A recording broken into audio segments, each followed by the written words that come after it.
Ducks fans, are you ready?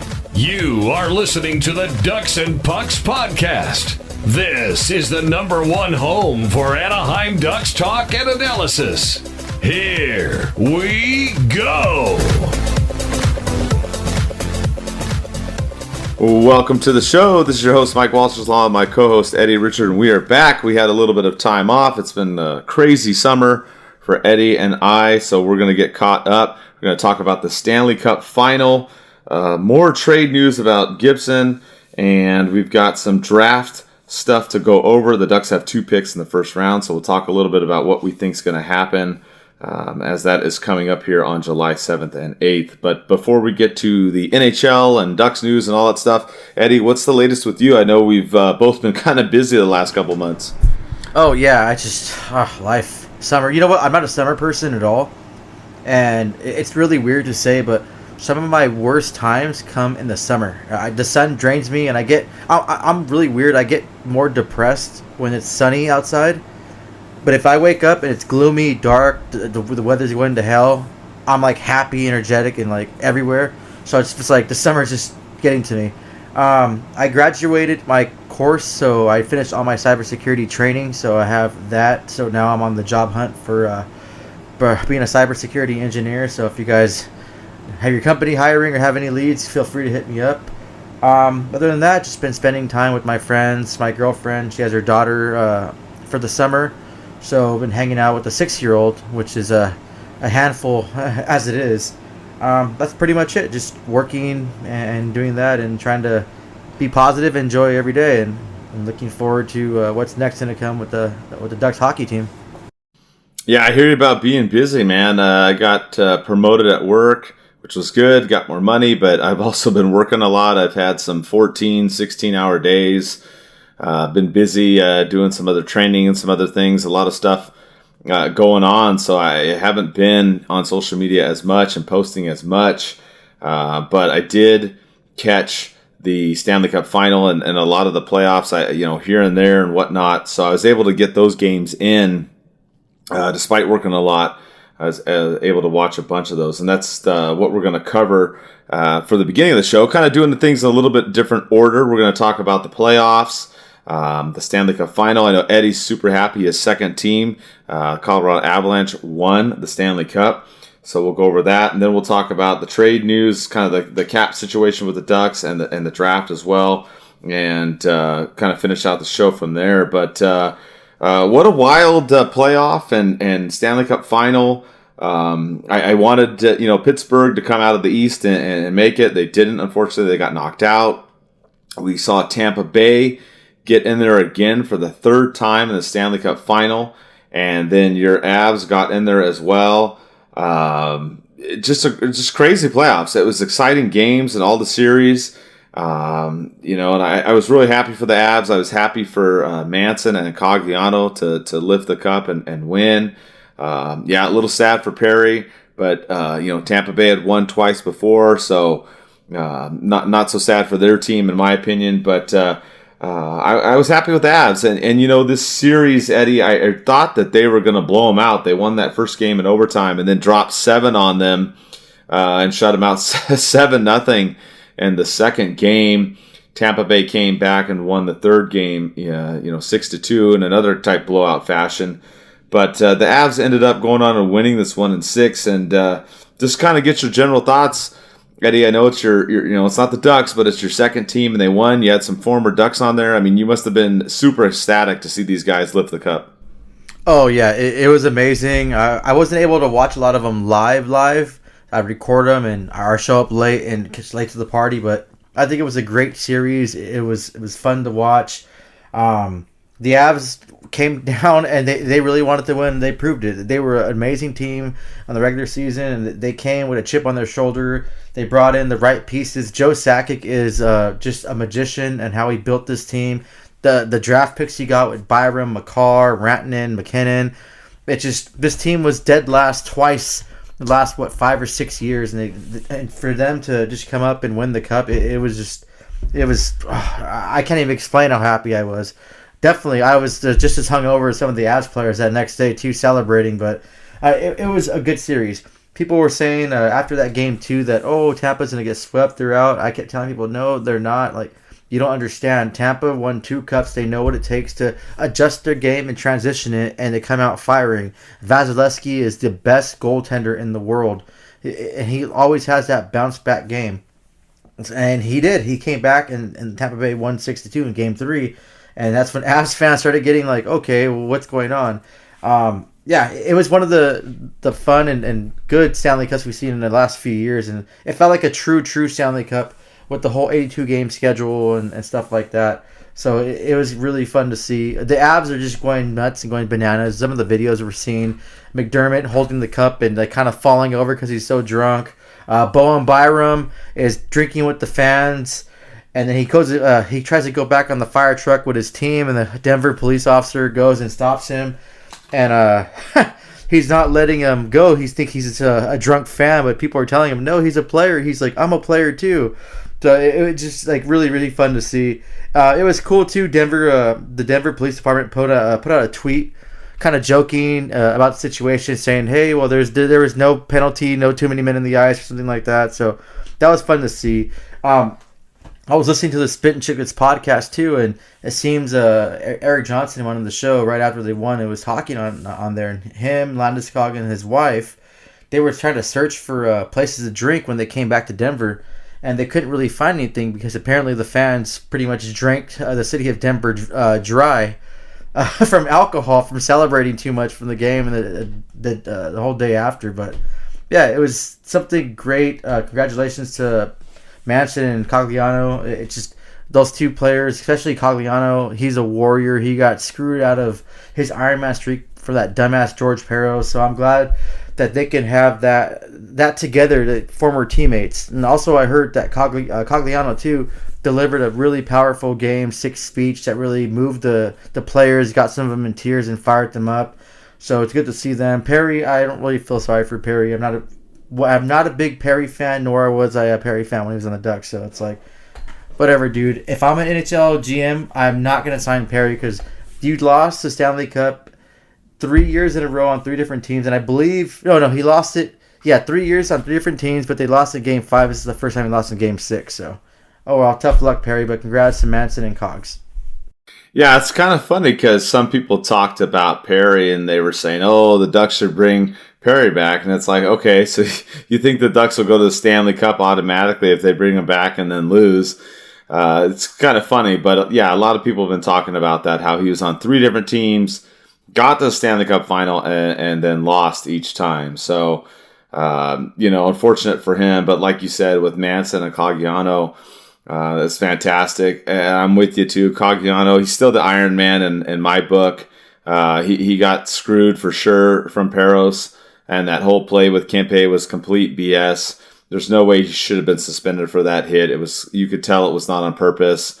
We can beat a dead horse on that one, but no, we can still talk about that because we had Kings fans on our chats defending Cogliano. A Kings fan, they're defending the action that they the whole disagree with that thing too. So it's just, I'll never respect, or I honestly hate George Peros for that. So it's like, dude, like, man, all because it was your former team, you get to show that you're probably in a position that you don't know what you're doing, so you got to show, like, okay, I have to make an example of him because that's my former team. I can't let everyone know I'm playing favorites. Like, dude, you dropped the ball. The player safety, they always drop the ball, though. It's worthless. Well, and it's interesting to bring that up, too, because if you ever go back and look at Peros' Twitter account, he still hasn't posted anything since the end of 2018. So, I mean, that kind of tells you there, too, kind of what's going on in that situation. He probably figured out to just hide out, basically, because he doesn't post anything on social media anymore. But yeah, you're right. There were Kings fans that were agreeing with us too. So I'm happy for him. And I didn't know about that speech before Game 6. You just told me about that before the show. So that's awesome. And I'm glad that they pulled it out. I thought it was an interesting series, though. Like you said, a lot of people thought the Avs had it after 2. Then there was some concern after Game 3. You had Game 4 that went to overtime as well. And then the controversy that ensued after Game 4, which I thought was hilarious because the Tampa Bay coach, Cooper, got upset saying that there was too many men on the ice for Kadri when he scored that goal in overtime. And I forgot who it was, but somebody posted a photo that showed that there were 6 Avs players technically on the ice when that goal was scored, but there were 7 Lightning players on the ice at the time too as well. So big FU to Cooper. He was also, I think, crying about the elevation too, Eddie. It's like you're a back-to-back Stanley Cup champ and you're crying like a little biatch. I just, that rubbed me the wrong way. And after game 4, I mean, I was already rooting for the Avs anyways, but I was really rooting for the Avs at that point because I just, to me, he was just being a crybaby. I don't know if you had a different take on that, but that's how I felt with his comments after game 4. As Terry Crews would say in that movie Longest Yard, he was being a baby back bitch. That's all it was. It's like, dude, you kept crying every press conference. Oh, I can't talk. I'm too heartbroken for my players. Oh, the elevation. Oh, too many men. Dude, shut the hell up. You're playing a powerhouse team. You have a powerhouse team. It was a good, hard-fought battle. Stop trying to use excuses. Just own up to your responsibilities. Like, hey, they outplayed us. That's the whole thing. There's no alter motive. There's no the refs. It's just no. 2 teams are battling out. I think it was game 3, I want to say, or game 4, where the refs weren't calling shit. They were letting everyone go. Both teams. A good battle. It's like, stop crying. You made yourself and your team just look that much bad from all the crying and the tears that you were just putting out there. That was one thing about the whole thing. It's like, man, I thought he was a better coach than that. He just was a crybaby. And you know what? The Avs just didn't care about that. They had one goal in mind. I know Gabriel Landeskog's their captain, but reading that article from ESPN, McKinnon was a cutthroat, yelling at everyone. I read an article too about him yelling at Makar on the bench. He's just going off on him. He made a mistake. And Makar's just like, okay, cool. And you know what? I want to congratulate Makar too. That player is such a special person to watch. It's such amazing the way he skates, the way he's calm, cool, and collective. This is what, 3rd year in the league, and he's just, man, he's the best defenseman in my opinion in the league, and he's probably one of the top 5 players in the world. He led this team to the Stanley Cup. People were all mad, and even McKinnon too on another podcast mentioned, like, when they first drafted Makar, like, who is this guy? Like, I don't know him. His numbers down below in the juniors were bad. He comes out of nowhere. Oh man, it's just amazing. He's a really great guy. It's good to see a player like this come in and change the game. It's how he is, and he won the Conn Smythe. He won the Norris, the best defenseman, and he was the Avalanche's best player. And I'm glad I got to watch him, and watch the Avalanche win. It was just, yeah, it definitely was fun for sure. Watching these games were exciting, high speed. There was definitely times where the whistle wasn't blown for long stretches of the different games. It was fun. So I mean, I was happy with the result in the way that it ended up. I think the interesting thing is now, the dust has kind of settled a little bit, and now there's talk of Manson, being a free agent, coming back to the Ducks. There's talk of Kadri also, if he would come to the Ducks. What do you think about that? I mean, I think Manson is definitely one that could come back. Pierre LeBrun said the Ducks are, interested in talking to him. Free agency is just around the corner. I think that's a possibility. Kadri, I don't know so much, but what's your take? They're talking about how the Ducks may be trying to pull some of these players from the Avs. yeah. Can we go back up a little bit too? Like, go back into the playoffs real quick, Mike? Yeah, go. I wanted to ask you, besides this series, which other one were you following, and which one was your favorite? I know we did look at that too with the different series, because I did watch a lot of them, even with my new schedule being kind of crazy. And I was really happy that Colorado beat Edmonton. That was the one I really liked. I wanted to see that, because they had played the Kings and it was kind of iffy. So that was one that I was excited about, and I was glad to see. I did not want Edmonton in there at all. Obviously didn't want the Kings in there either. So, for either one of them to win, that series, whoever I wanted Colorado to beat them, obviously it was Edmonton. So that was the one I kind of was really watching, because once Colorado won, Then on the East, it was New York and Tampa. I didn't really care as much on the East because Tampa had won a couple times, but I was happy with the Avs taking down the Oilers because, if the Oilers would have won and gone and won the Cup, we'd never hear the end of it. Oh, yeah, excuses. And they're probably still making excuses, too. And you know what? The only reason why I didn't want the Oilers to win the Cup are to go there. No, well, actually, two reasons. Number one, about the behavior and the way their fans acted when the Ducks played the Oilers. It's just, it was just kind of insane, nuts, and just nonstop crying and bitching. So that's one thing that left a bad taste in my mouth. Number two is Evander Kane. And I'm sorry, I'm not going to go into details. You guys already heard in this podcast. You know how I feel about him. The funny thing was, my girlfriend's a Kings fan, and I was watching all the games with her, too, because she's just cheering for her team. And she's one of these chicks, too. She knows just about hockey like I do. So her and I can always connect on that. I can talk about players, and she knows. So we're watching the Kings game, and I told her, you know what? I'm actually rooting for the Kings for this first round because I do not want Edmonton to go. And I was actually on the last podcast we did, Mike, 5 years ago we did that podcast, seems like. I said I wanted the Kings and Avs to go to the Western Conference Finals because it would have been cool to go to Crypto Arena and watch the Avs beat the hell out of the Kings. But yeah, another series too that was probably one of the best, probably second best ones besides the Stanley Cup Final was Toronto and Tampa Bay. That was fun. It had everything you wanted in a series. The scoring, the physical play, the superstars stepping up. It was a great series and had me glued to the TV every time I watched it. Yeah, you're right. That was a fun series as well. It was good. I mean, the playoffs in general, a lot of these series were exciting to watch. Whichever ones that you were trying to follow, I followed a lot of them.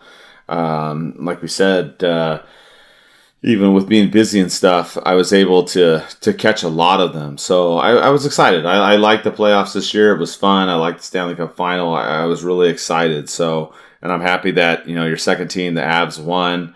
Tampa Bay, they'd won the last couple times, so I didn't feel so bad for them in the way it worked out. So I was happy with that. So, like we said, I guess we'll kind of talk about the Ducks now shifting out of all of that. What do you think?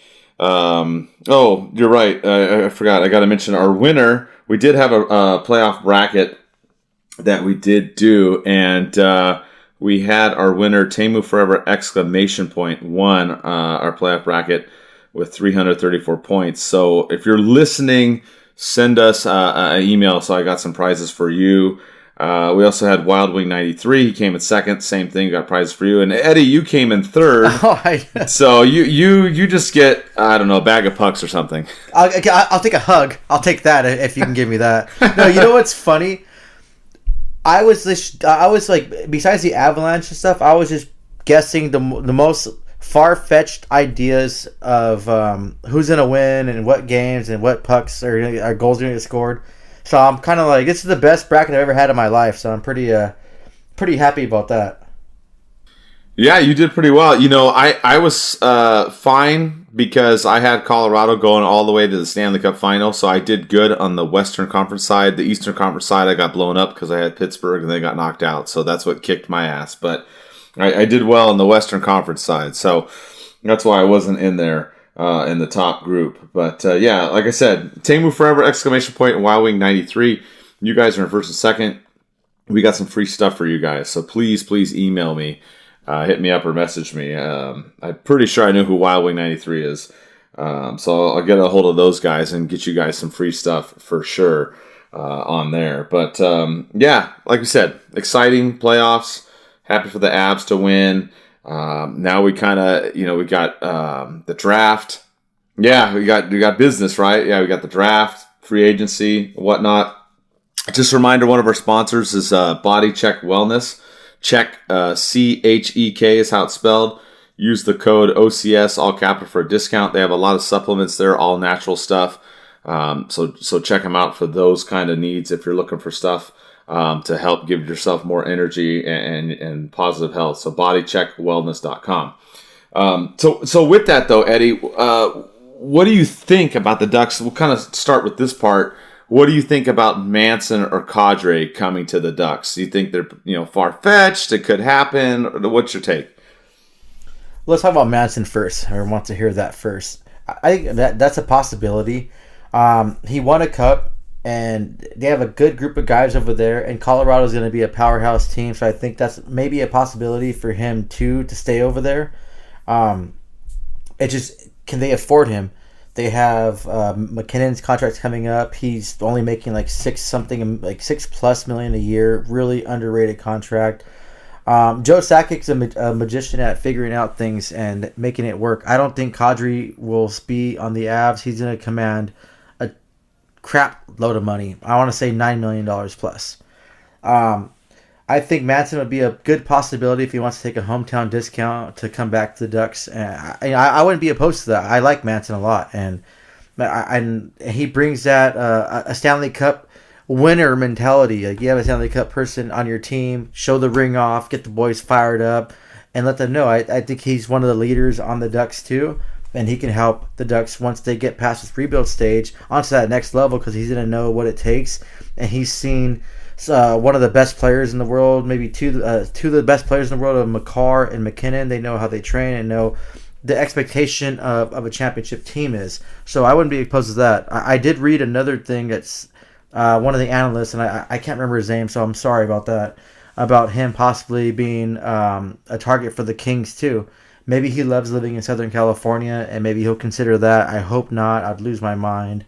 But I still root for him, though, because I think Manson's probably one of my favorite Ducks players. He's just amazing. Kadri to the Ducks would be... It'd be cool to see. It'd be great. You'd piss off all 31 teams in NHL. That's the way he plays. But I just... That kind of money for a player like... I don't know. It's just going to be too much for me. If you really want to commit to a rebuild, you're not going to be spending money on big-name free agents like this. You have to just trust the process and go with it, and let yourself just kind of go up and rebuild. Look at the Avalanche. They rebuilt the right way. They didn't go and spend money. They're not like being like New Jersey, trying to throw money everywhere and trying to accelerate it. They took their time and trust the process. And, yeah, it took a while, and it was terrible. Like, they had a franchise worst dead last season. They were last again. It's just... And now look at them. They're top of the hill, and their train's going to keep rolling. I'm not going to be surprised if they're at Stanley Cup final next season and do that back-to-back like Tampa Bay did. So we have to just kind of, like I said, trust the process. I think the Kadri thing got some analyst's head, and he just mentioned it out there, and it blew up because the Aikens did coach him in the AHL, and they had that connection.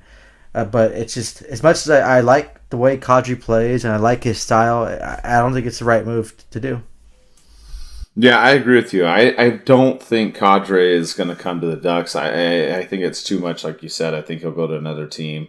And I'm with you. I think Manson coming back is pretty, a good chance of that. I don't know for sure if it's going to happen, but I think that it can happen. Of the players that were traded right at the trade deadline, that was one of the ones that we talked about that could potentially come back.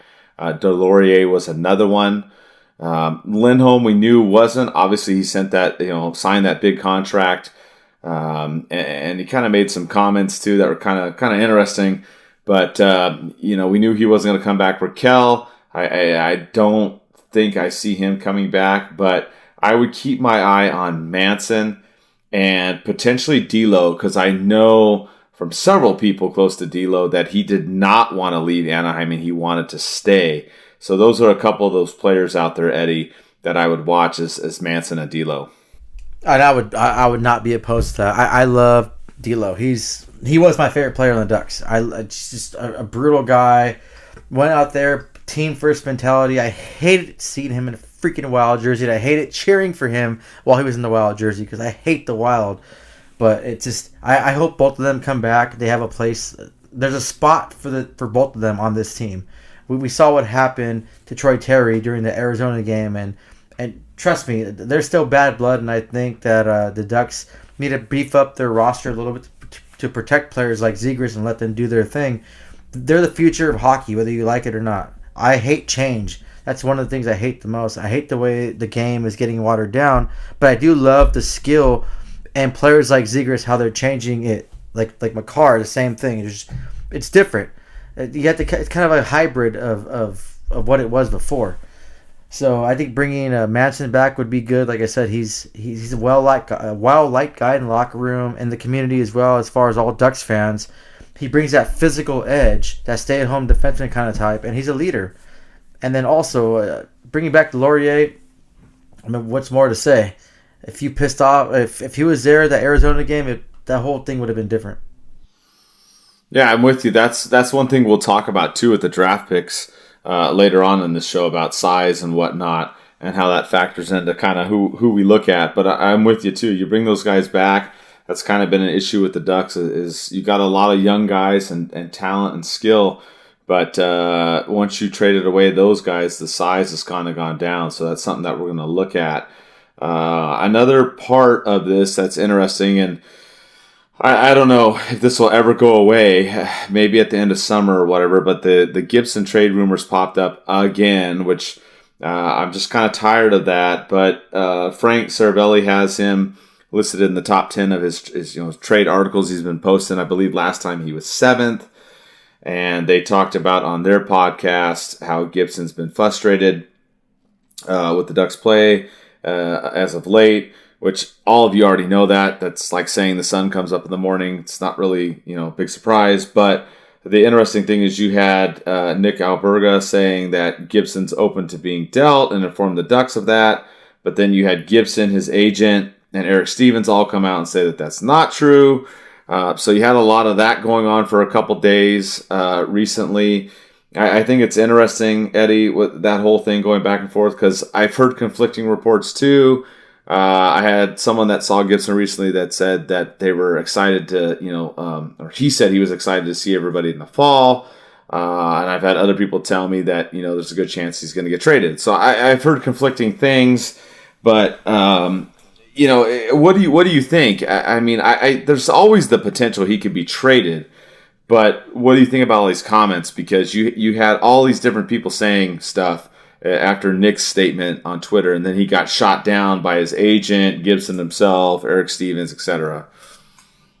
I always feel that when a player comes out and says they want to be traded and stuff like that, it kind of lowers their value, and it lets every GM in the league know that, okay, he wants to be traded. You have to trade him. It puts more pressure on the Ducks GM, and that's why it lowers their value. It's like, okay, now you have to trade him, opposed to, hey, this guy's on the table. What are you going to give me for him? Like, oh, well, you're not going to trade him. You don't want to trade him. He doesn't want to trade, but you're offering him.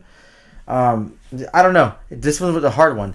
It can be he mentioned something, and what's that game called we played in elementary, Mike? Telephone. You say one thing and you pass it on, and it turns out to be a totally different thing at the end. I think this is the great example of this. Who knows what he said? Maybe he said he's tired of losing. He doesn't want to rebuild. Maybe he said something taken out of context. Or maybe, I'm not accusing or blaming anything. Maybe this certain person just needed some clickbait and wanted some more exposure, so he threw out a big-name goalie. And it kind of worked because we're all talking about it now. If Gibson wanted to trade, I'm for it. I like Gibson. I think he's a phenomenal goalie, and I think he's kind of a goalie you can win a Stanley Cup with, but the Ducks aren't in a position to do that right now. And I think a player like him going on the block and getting traded can fetch a huge return. I think probably one of the biggest returns we've seen in the last few years as far as a blockbuster trade. And he can accelerate the Ducks to kind of speed up that rebuild process.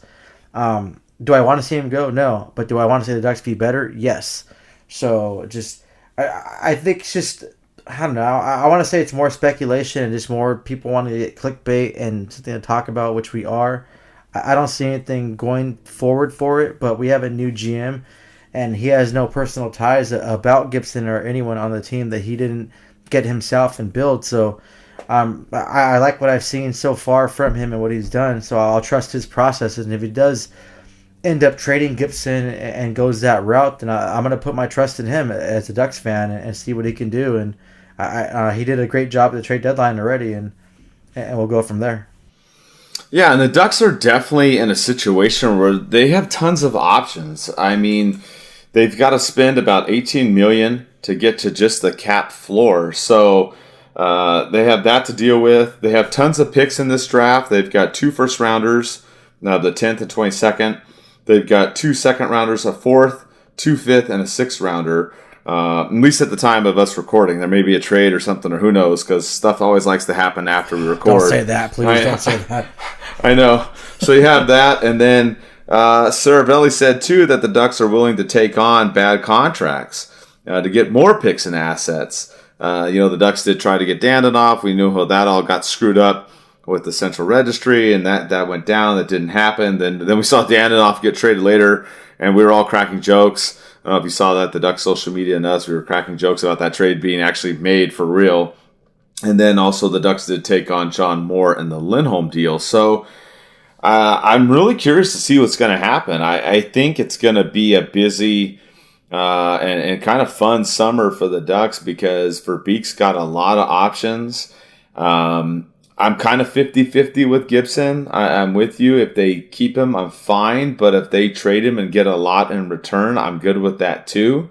But I think you mentioned something that was good that a lot of people maybe overlooked or whatnot. But if you make comments about being frustrated or being tired of the rebuild and whatnot, and like being traded and whatnot, it can have an effect on your trade value. Plus, we saw how he did not play as well the second half of the season. So I wonder how much that's going to affect whether or not Verbeek would trade Gibson. And if Gibson wants to stay, at least that's what he's saying publicly, though he's frustrated, which we all know, and then things have kind of leaked out a little bit here and there, it can have an impact because, you also don't want a negative type person on your team, and then I guess the counter to that would be a change of scenery also would do you good as well. So I don't know. There's so many question marks with this team going into next season. I'm really curious to see what happens at the draft. And then the following week is the free agency after that and see what the Ducks do. They're going to have to do some stuff. They've got to get above that cap, minimum. So I'm really, really curious to see how it's going to pan out. I think it's going to be interesting this next month of July, Eddie. Oh, yeah. As far as Gibson's comments, if it's true and he's voicing his frustration and he's pissed off about this rebuild and wants to win now, I like those comments. Not win now, I'm sorry. I'm quoting Bob Murray. My bad. Maybe I'm drinking as much as Bob Murray lately, but no, but you know what? That's good. You should be pissed off. You should be mad. Gibson is an elite player, an elite goalie. Your mentality should be like, you know what? F this. I want to win. I want to contend. I want to gosh damn Stanley Cup. Get out there and do it. Come on, boys. Like, get out there and fire them up. Like, I like that. It's just like, that doesn't have an issue with me, but him, like, if he did say he wanted to trade, I'll understand that too. He's a competitor. The Ducks right now are in limbo. We don't know what's going on with the Ducks. We had a brand new GM that's been, like, honest. He's been true to his word. We're not hearing lies, but we can't see this team contending. Just last season was I told you, it was a fluke. Everyone thought the Ducks were we're going to playoffs. I kept telling everyone in the podcast, like, no, just all these teams underestimated what the Ducks had. Zegras was just a no-name person. Like, they knew he had skill, but the way he blew up. Troy Terry, he found his game. Everyone got hot at the right moments, but then reality hit.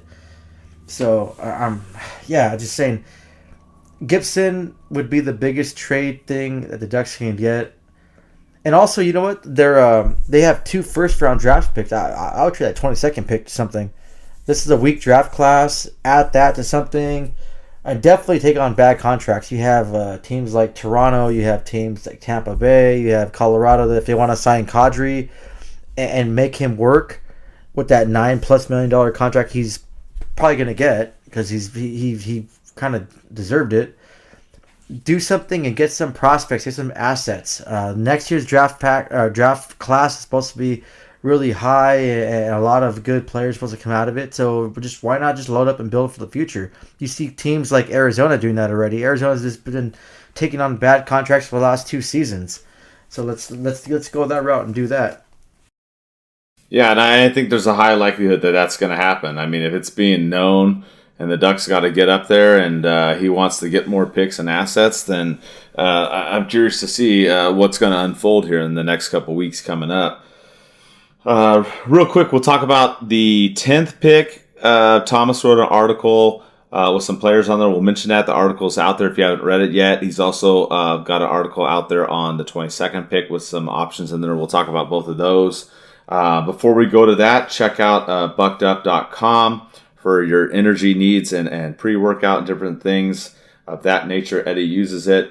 You can check it out and use code DucksNPucks93 for a discount. So buckedup.com, another one of our sponsors. We're always on the health kick with our sponsors. But so the draft's coming up. It'll be on the 7th and 8th. The Ducks have the 10th pick unless it gets traded, obviously, which I don't see that happening, but it could happen. So looking at some of these players, Thomas did a really good job. He pulled up a bunch of names. He went through, read a bunch of draft reports. I read some too as well and looked through some and pulled up some of these players. But I think it's kind of interesting because you still have Madden in there in the mix for the Ducks, but now you have Verbeek. Will things change? I don't know. I think that they won't so much. I think the Ducks will go with the best player in the beginning. But it's kind of interesting looking at some of these. It kind of broke them up amongst defensemen and forwards. With the defensemen, one name I've seen a lot in other draft picks is Kevin Korchinski, 6'2", 185. A lot of people are comparing him to Shea Theodore. They think that they could pair him up with Drysdale in the future, and the Ducks, need some help on the left side of the defense. He needs some work on his shot and his defensive play. Another one is Deaton Matejchuk, 5'11", 188, another left defenseman. A solid skater, can log a lot of ice time, good neutral zone play. His size may be kind of underwhelming. And then you also have Pavel Minukov, who's 6'1", 197. Good two-way defenseman, good shot, slap shot and one-timer. Sometimes can get caught up, ice cheating a little bit, but has a good transition game. So, these names have been mentioned, Eddie. If the Ducks are going to go with defensemen, these are three that could potentially be there at the 10th pick. Korchinski is the one I keep seeing over and over and over again, but I'd be okay with him or Minukov, either one. Those are bigger size guys. I'm good with them. Matejchuk's a little bit smaller. So, I don't know. We for me, size is a big issue with draft picks. I'm always looking for the taller players. You can always work on weight later. And I always look for versatility amongst players. We've talked about that too. So I look for defensemen that are good two-way defensemen, guys that obviously are responsible in their own zone, but can also contribute offensively. So that's kind of what I'm looking at in defensemen. What do you think amongst these three? I mean, we'll talk about the forwards in a minute, but if the Ducks were to go defense, and these are kind of three of the names floated out there, what's your thoughts? I think you forgot one more thing, too, we forgot to talk about. I don't think we talked about it off show. What if the Ducks moved the 10th overall pick? I know you mentioned it right now. You don't think they would, but what if they did? This draft class, our next draft class, is supposed to be really, really high and with a bunch of great prospects. What if, would you be opposed to the Ducks moving the 10th overall pick to a team? We already heard rumors about Montreal, or actually New Jersey Devils want to move up to the number 1 spot because they want that Russian defenseman number 1. And Montreal is thinking about taking that Russian defenseman at number 1 and not Shane Wright. Do you think it'd be plausible the Ducks move their 10th overall pick to one of those teams so they can move up and get some more assets and take their number 1 pick for the next season? I'm talking about a lower tier team too, not the Avalanche they don't have the number 1 pick, but I'm talking about would that make sense to you, Mike, if the Ducks did that? Yeah, I mean, I'm not opposed to it. I think you're right. Looking at this draft pick or draft class, I should say, and looking at the names that I've been going through these names for the 10th pick and looking at the 22nd and kind of in between, from 10th to 20th to 22nd, if you will, of the picks. And I'm not really sold on one guy. There's not one person on here that's like, oh my God, the Ducks have to get this guy at 10th or else they're screwed. So I would be happy if they did pick up a defenseman at this stage. There's some forwards we'll talk about in a minute as well. But if they're going to trade this pick, I wouldn't be upset with that. Like you said, Montreal was one of them that's trying to move within the top 10. New Jersey as well. There's some other teams. There's, usually a lot of teams are trying to move, obviously, but those are just some of the ones that we heard. So I'm not opposed to that. I don't think that this draft class, like you said, is that solid outside of like the top 5. It doesn't seem like there's a lot here that's like, oh my God, I got to get this guy. But yeah, I mean, if the Ducks are willing to do that and move and get more assets and change some stuff up, I'm fine with that. They have 2 second-rounders too. So they potentially could trade this pick, or they make this pick and then trade the 22nd pick, because we'll get to that in a minute. When you look at the 22nd pick, a lot of the players on there are forwards that they're looking at. And I mean, there's a lot of good options at these picks at 10th and 22nd. But again, I just don't see anybody that's like, oh my God, it's the next Trevor Zegras. I just don't see that, Eddie. Oh, yeah, definitely. If I were to pick a defenseman, I would say a Kevin Korchinski. I'd probably get that. Comparing him to Shea Theodore, we all know we lost in Shea Theodore. That still kind of pisses me off that he turned out the player that he could have been playing great and well with Drysdale, and he could have really helped the Ducks get to that next level. But it's just kind of they gave up on him too soon, just like they did on William Karlsson. But who knows? Maybe the whole development in the Ducks organization kind of held them back. I would get him. If I had to pick a defenseman, I'd pick him right now with that 10th overall pick. I like the fact too that he has that size and skill, and he can fight out the checks. You need that player for that. Yeah, you mentioned too he needs to work on his shot and more power. But hey, if he can just dish those nice little sauces and feed it to Drysdale, and Drysdale can shoot, or feed it to the players right in front of him and create that opportunity, then so be it. That even better. Yeah, exactly. And I mean, some of these things that they look at, these scouting reports, I read a bunch of them. A lot of them are like, needs to work on shot, needs to work on skating. Like, it's the same type repetitive stuff that they kind of talk about on some of these players, because they're younger players. All of them need to develop in some area. So that, I just throw that in there because that's what different scouting reports report at. But yeah, Korchinski is the one that I'm kind of looking at too, since a lot of people happen to be looking at him too. But yeah, he's one of the ones that I could see that the Ducks would take. If they don't go for defensemen, or if, say, these guys are taken, then they're looking at forwards and centers. Marco Kasper's a name that's come up. Connor Geekie is another one. And then the one that Thomas likes is Jonathan Lekermakey is the one that he thinks that the Ducks will pick. That's what he said in his article. Lekermakey's a pure goal scorer. He's got a variety of ways that he can score. He's a playmaker. He's a great passer. They knock on him a little bit because of his defense, and he plays more of a perimeter game. But that's one that Thomas likes. I like Connor Geekie in this group. He's a big guy, 6'3", 196. He can overpower to the defense. He can put up points. He likes to go to the net. That's something that a lot of Ducks players don't do. So I do like that.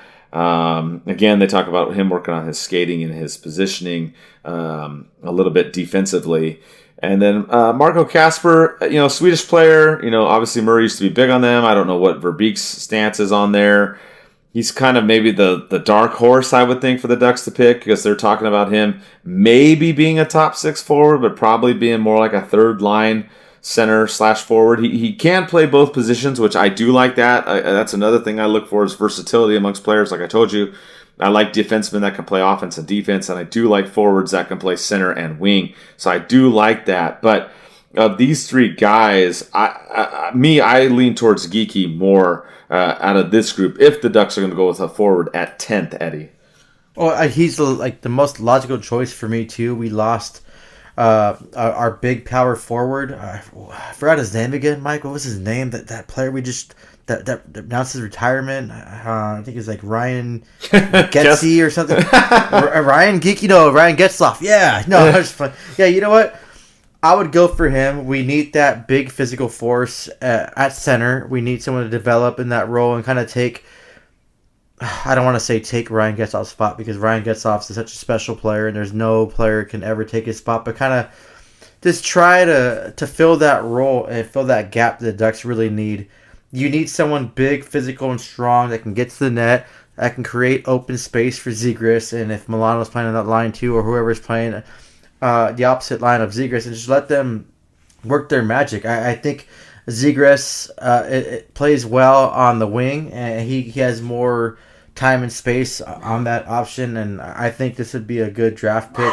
I mean, the whole the skating, positioning, that can be worked on. That's something you can all just train and work on. So that's going to be something that I want in a player, the size and how he wants to overpower things. And I apologize, guys, my dog's barking.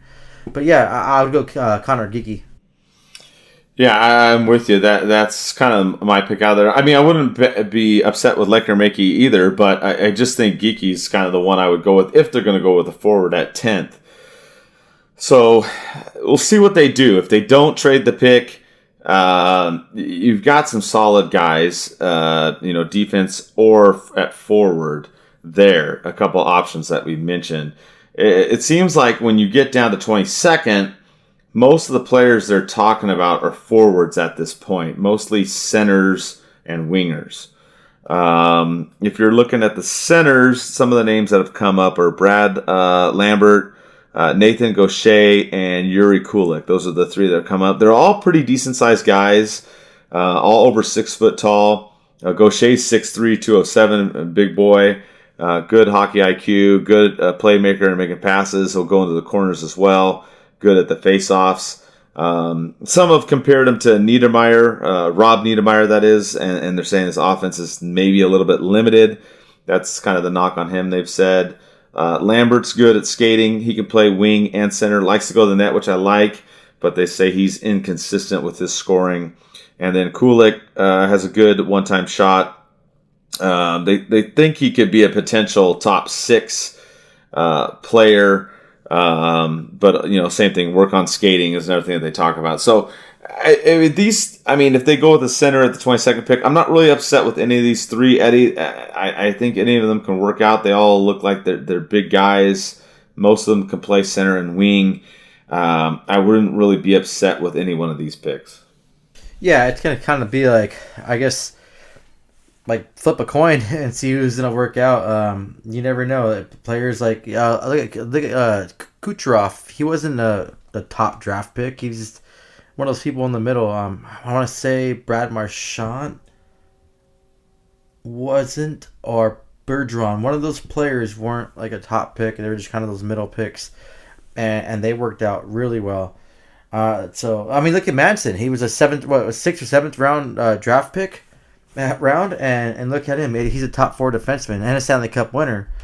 I think I wouldn't be mad at any of these 3 players. I want to see how they develop, and you never know. Like, these analysts have them doing this, doing that, and they project what they're going to be, but you never know how a player is going to respond to a team, how they respond to training, how they're going to just retool their game and change it, and just to do it. It's still unpredictable at times to see the future and predict what's going to happen with these players. And if they have that chemistry, I think chemistry is one of the most important things in any sports. If you have the right people with you, it elevates your game. You have someone like Zegras who is going to be a phenomenal player for years to come, and he's a player that's going to elevate people's game and make people better around him.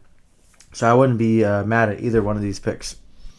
Yeah, so I mean, there's the 3 options that have kind of come up that were mentioned. Thomas put them in his article at the center position. I don't think you can go wrong with any of them. And then there's several forwards that have been mentioned as well, that have been mentioned in his article and stuff I've seen too. You've got Liam Ongren's a name that's been mentioned a lot. Isaac Howard, Rutger McGroty is another one. And I love this name, Jimmy Snuggaroo. I crack up at that name, Eddie. That's like, I would pick that guy just because of his name, Eddie. Same here. I would pick him. I would give him a big hug. It just, they might change. You know what? I don't want this pick. Snuggaroo, they might retire Wild Wings' name and name the new mascot Snuggaroo. No, I know we're joking, but you know what? I like snipers. I like people that can shoot. The Ducks are lacking a true, pure goal scorer sniper. You have Zegras that can put the puck in the net. Milano, no disrespect to him, he's a great player. He's not that elite, dangerous sniper. He's that can really just cause havoc. If we can find someone that can complement Zegras' amazing passing skills and to get that puck in the back of the net, why not him? He finds the open spots to score. He's well-rounded, a two-way player too. And the key word is sniper. It's just, and like I said, the skating needs work. And he says defensively stays high sometimes, but the whole skating thing. See, when he says skating needs work, that can be changed. You can alter your training. You can put more work into it. It all depends on what the player wants to do. Skating, it's like you can't. You can always improve on that. So it's like I don't think people should really harp on a player for his skating. And these kids are still young. You're still developing. 18-year-old kids, basically 17, 18-year-old kids. You can't really kind of judge them on their skating when they're still growing, they're still developing. The muscles aren't really produced at that high level.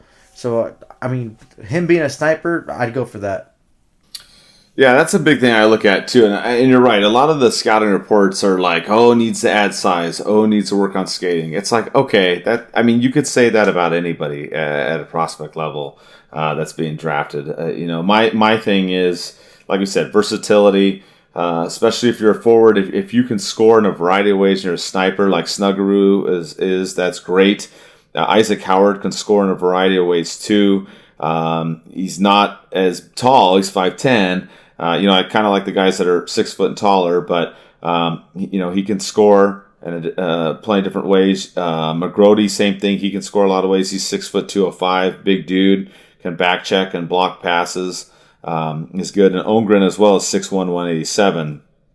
Another guy that has the potential, they're saying, to be a top six winger. Another Swedish guy. Again, I don't know how Verbeek views the Swedish players. If he's that big on that, but any one of these, I think you'd be all right with. But if you're going with a guy that can score, I would look at Isaac Howard because he can score a variety of ways, and I would look at Snuggeroo because he's a sniper. And you're right, Eddie. The Ducks. Terry exploded this last season and did phenomenal. And obviously, you got Zegras in the mix in there. You got Milano in the mix in there. Lundstrom showed some flashes as well. But if you can get some guys that are a pure goal scorer and whatnot, and decent size like Snuggeroo is, I like that. I mean, we can worry about skating later. And yeah, in defense, he doesn't go deep in the zone as much. I mean, those are all things you can work on. So those are kind of the four other forwards in there that they talked about. It's a wide open field when you get past the 10th pick. So you've got all these centers and forwards. One other name to keep an eye out on defensively is Owen Pickering, 6'5", 179, a big dude. And also good slap shot, one timer. But they're saying his offense is a little bit, inconsistent or limited. So that's another one that could sneak in there, Eddie. If the Ducks go with a forward as the 10th pick, don't trade it. And maybe they try to take Pickering as the 22nd pick. That's something to look at. Yeah. 6'5" at 179. Holy crap. That, I think he needs to put on some weight if I'm going to put my professional opinion in there. But yeah, you want that size. You want the look at Chara, 6'8", and what he's done in the league, and how his elite style defensive play. You have Tyler Myers. It's been inconsistent up and down, but he still has some good hockey left.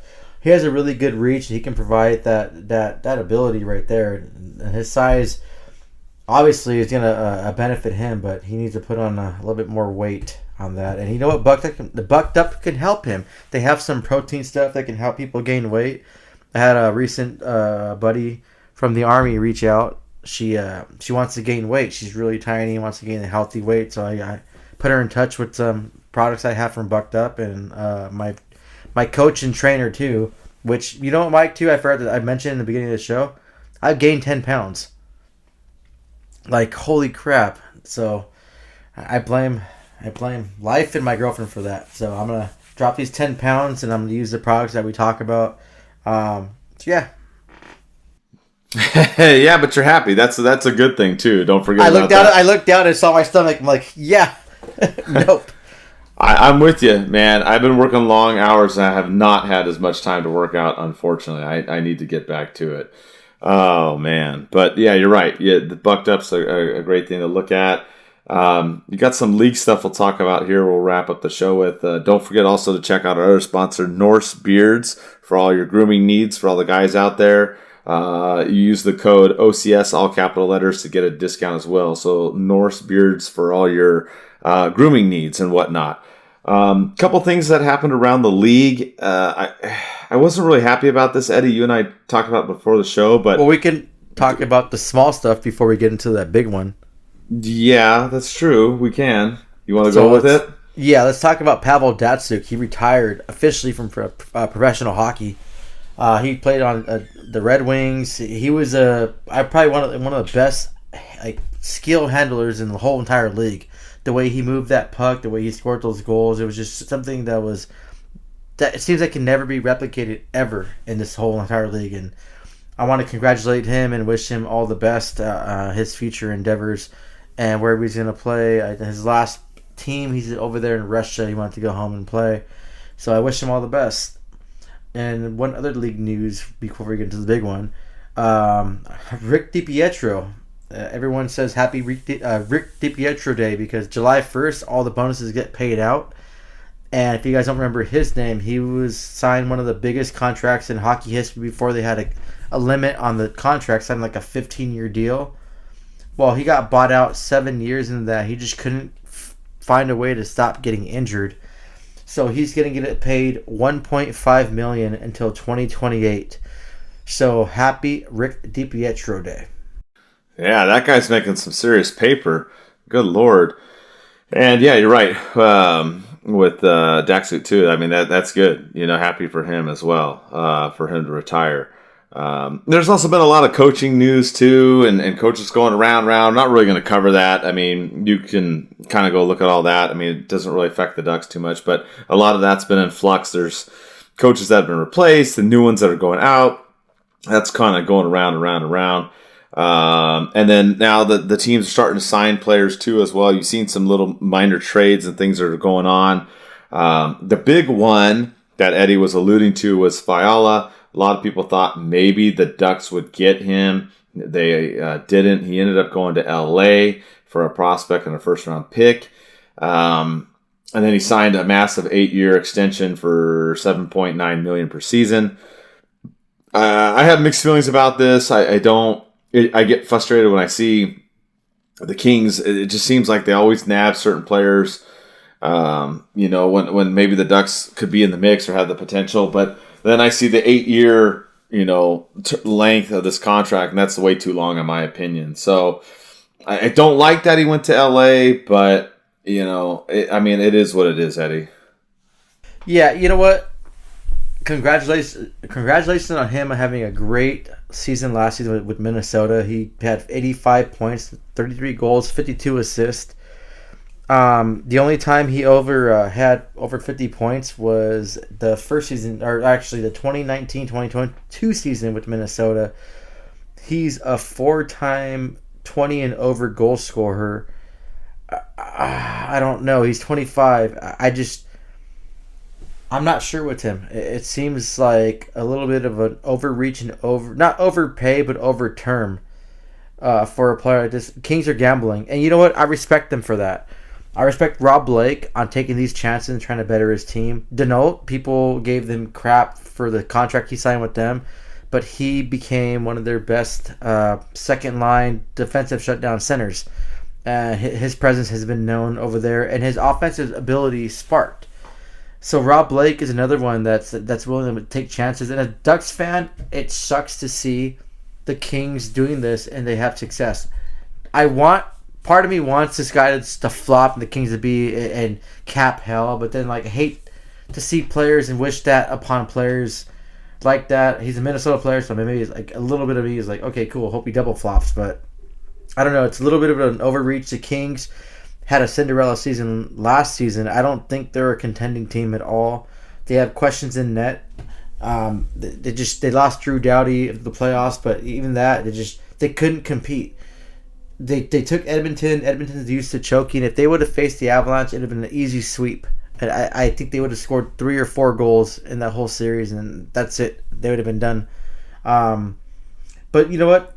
Congratulations to them to making these big picks. I hope the Ducks one more season and they start doing and being aggressive like the Kings are and really trying to win a cup. It's just, for me, it's the wrong move for a team that's not going to be a contender next season, or they probably will make the playoffs or might make the playoffs, but they're not a Stanley Cup team yet. They're not the Tampa Bay Lightning. They're not the Colorado Avalanche. They're not the Florida Panthers. Even though they got swept by Tampa Bay, they're still a powerhouse team. There's more powerhouse teams. Vegas, you think Vegas is going to sleep? Hell no. Eichel's going to be healthy, and Vegas is all in. They gamble all the time. It's going to be a tough Pacific Division, and paying this much money for a player like this, it's just kind of ludicrous in my opinion. Yeah, I the term, we've talked about it before. I'm not a big fan of these huge 8-year deals. If you're going to pay a guy 3, 4, 5 years, that's fine. But when you start getting up to these 7, 8-year deals, I just think a lot can happen over that time. So I wish him luck in LA, in the coming seasons. But I guess the only other thing that was kind of irritating, kind of not really a good look for the league, was the NHL awards, Eddie. I didn't like, they kind of announced all the awards like before. You had the Calder Cup. Went to Sider. It didn't go to Zegras, which I wasn't really that upset about it. I know a lot of people got bent out of shape, over that. I didn't really care that Zegras didn't get it. And if you listen to the comments, he said it wasn't that big of a deal to him either. But I don't know. Some people thought that was a big deal. Also, Getzlaf was nominated for the Bill Masterson Trophy. He didn't win that. And I heard people making comments about that too. I wasn't really that upset about it. I just was more upset about the format. I didn't even know when the awards was until afterwards, because it just seemed like they didn't advertise it a lot. And they named a bunch of the awards before they even did the show. They didn't wait till the show. I just don't know what was going on with the whole awards thing this summer. It just seemed, I don't know. It just seemed like discombobulated to me, Eddie. It just seemed like a cluster F. Yeah, it was terrible. I recorded it to watch it after the fact. I couldn't finish it. I was nodding off. I believe it was ESPN that was covering it. It was terrible. I think ESPN is a cancer to hockey, and I think if hockey wants to move forward, they should kind of limit themselves from there, but they signed a huge deal, so we're stuck with that. Kenan Thompson, I love him as an actor. He's funny, from Kenan and Kel, from being the Mighty Ducks, but it was just so dry, and it's like he's reading off a script, like not even trying. Some of the jokes were just kind of stupid, and I don't know. I think the awards was terrible, and it was badly done. And I hate talking bad about the league I love the most. I love this league. I love hockey. I love NHL, but it just seems like the league is spiraling down. You want to reach out to more fans and expand your stuff. You're not doing it the right way. It was boring. My buddy, my roommate, my best friend since I was 3, was like, dude, is this like serious? I'm like, yeah, this is like the award show, and he's comparing it. It wasn't entertaining at all. The whole Zegras not winning the Calder thing, I know people were a lot of like bent out of shape, but as much as I love Zegras and I'm on the Z train, he didn't deserve Rookie of the Year. Cedar was the better player. He the way he played in Detroit in a worse team, being a defenseman and a rookie, he put up some great numbers, but defensively he was sound. He hit anyone who came in his way. He didn't care who you were, a veteran. He played the game hard. He played the game the way it's supposed to be played. He's making his name known. It was just, I think he deserved it the best. Zegras is runner-up, second runner-up, and I think that was good. Michael Bunting, yeah, people are giving crap because he's older, but I think he did a good job. But I think Lucas Raymond should have been that third spot. Bunting was playing with some of the best players in the league. That's where most of his points were coming from, even though he had most of his points on 5-on-5 out the power play. I don't see a problem with that.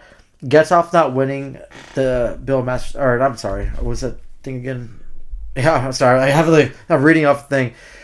Carey Price was hurt, and I respect Carey Price a lot. I think he's a phenomenal person and a great goaltender when he was. but I think Getzlaf deserved it. He had all the charity events that he does with him and his wife.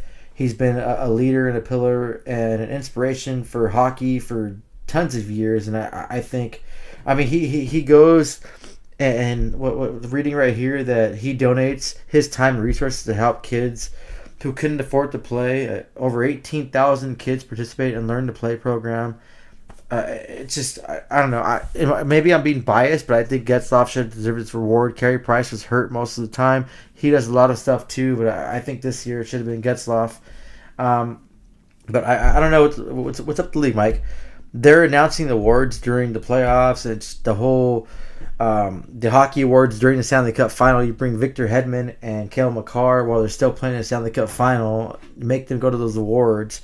I'm glad that Makar won, but it doesn't seem like it was. I don't know. Just this league seems like it's digressing instead of like kind of progressing, I guess.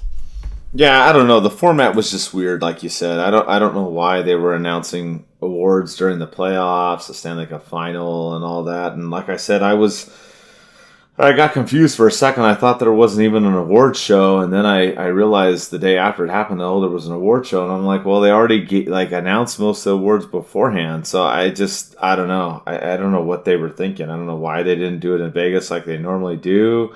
I don't know. It just was very, very weird to me. I thought that was just unusual. So that was one thing I just didn't like with the way that they handled it. So, yeah, I mean, yeah, I think it could have been done better. Maybe they'll go back to the old format next season and just wait till the off season. I mean, that was kind of the way I thought it worked out the best. Yeah, so the Ducks will be exciting. We've got hopefully everybody had a happy and safe 4th of July weekend. You've got the draft coming up on the 7th and the 8th. You got free agency after that, so it should be an exciting time. We'll hopefully we'll have more podcasts on a regular basis as all the stuff unfolds. Like we said, we've both been kind of crazy the last couple of months, unfortunately, with things going on.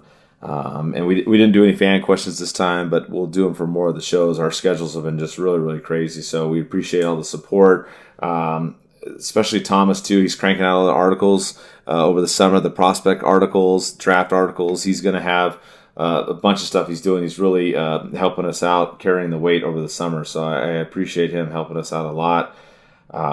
Any final thoughts from you, Eddie, as we wrap this up? No, I just want to, it's 4th of July. I want to send my thanks to everyone who served this country and made this independence possible.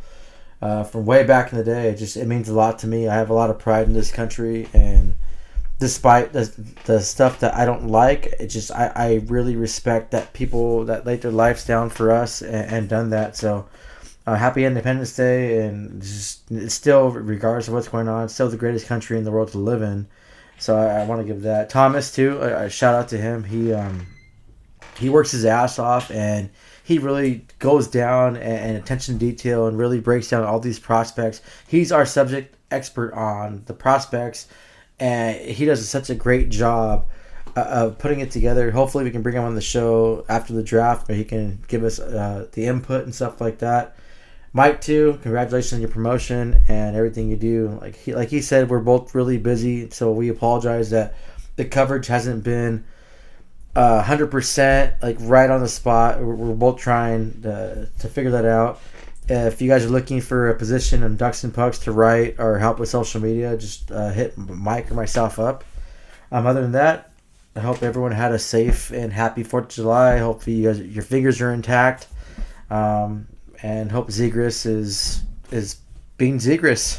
Yeah, absolutely. I hope everybody has a good holiday weekend or had a good one. And, just like we said, we'll try to keep on rolling with the stuff. And basically, we'll just keep you updated as things go along.